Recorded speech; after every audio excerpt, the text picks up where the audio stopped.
Hey, what's up? It's Faisal here and welcome back to Driving Site, where I bring you updates and tips on road safety awareness every week, just like this one. And in this video I'll be showing you how to move off and stop safely in an automatic car. If you're watching this video, you probably just had your first control lesson. This would be classed as lesson 2, or maybe you're thinking of just driving in an automatic car and you're thinking of moving off and stopping. So hang around with me and I'll show you how to move off and stop in an automatic car. Let's go into the video.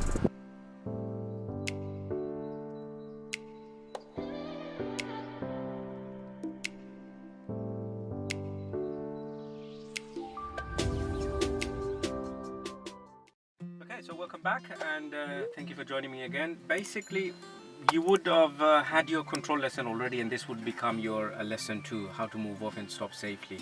And if you haven't had the control lesson, your instructor will give you full briefing on the controls of the car you're learning in. And of course, to move off and stop, you will also get the briefing from your driving instructor. So I'll just kind of give you the very basics. What you need to do is to move off the car, you need to use a routine, what we call in short POM: prepare, observe and move. And to come to a stop in a safe and a convenient place, we use MSM routine, mirror signal maneuver routine. Okay, so I'm just going to show you how to move off the car in an automatic car. Now the gear is locked in park, so what I need to do first of all is start the engine. And to start the engine, depending on the car you're driving, you might need to use a key, or if you're driving an auto start, auto stop car, you just press a button and that just starts the engine for you. Okay, so my engine is on now and I'm still locked in park. What I need to do now is push the foot brake and change the gear into drive. Okay, right, again the gear could be like a flap here on the steering wheel as well. Your instructor will show you depending on the car you're learning. So we put it in auto drive, which is going to change the gear automatically for you, and then you drop your handbrake. So up to that I'm ready to go, but I'm going to still have my foot on the foot brake. I'm not ready to go yet. What I need to do is do the observation all around the car.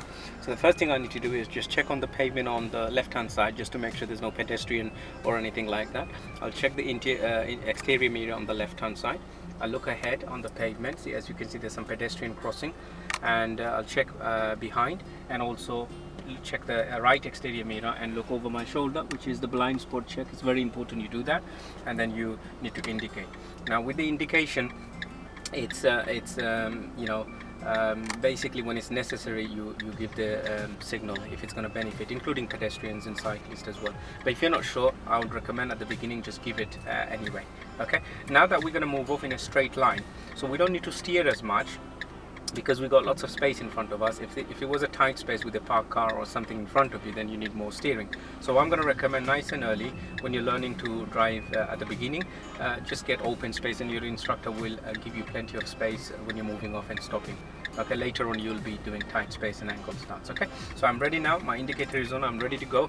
I'm just going to check my blind spot one more time, and then I'm ready to go. All I need to do now is just ease off the foot brake, and the car will start moving, as you can see. Okay, so with the steering, because we've got lots of space, I would recommend just steer to about 2 o'clock position. If you imagine the steering wheel as a clock, about 2 o'clock position, and then go to the normal driving position and bring the steering wheel back to about 10 o'clock position, which straightens up your car, and then you're going to bring your steering wheel back to 12 o'clock position.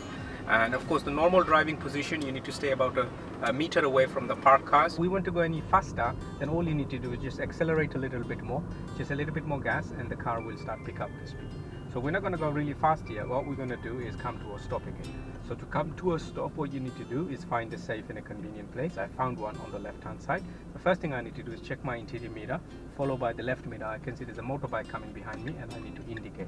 Slow down with your foot brake, and with the steering wheel, again, don't go very sharp with the steering wheel to about 10 o'clock or 9 o'clock position. So you're going very gradually, and as you can see, the curb will come into the middle of the windscreen. Now I've got a blue sticker there, which gives me a reference point to actually straighten up the car. You can also keep a glance on the side mirror, but I wouldn't recommend you looking for too long there, okay, because you want to keep looking at the front of your car.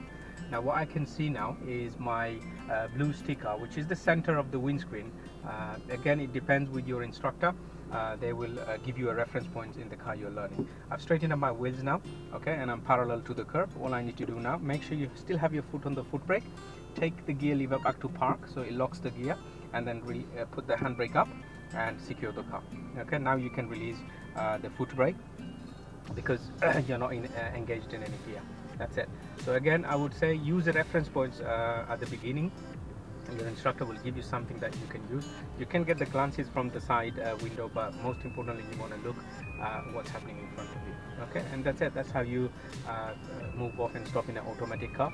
You use the POM routine: prepare, observe, move, and then when you're stopping, you use the MSM routine, and your instructor will give you full detail when you're actually doing the driving in the car in your practical driving lessons. Okay, well, thank you very much for watching this video. I hope you got some value out of it. If you did, please do like and share, and good luck with your driving, and I'll see you on another video next time. Until then, use the road safely. Bye for now. Thank you.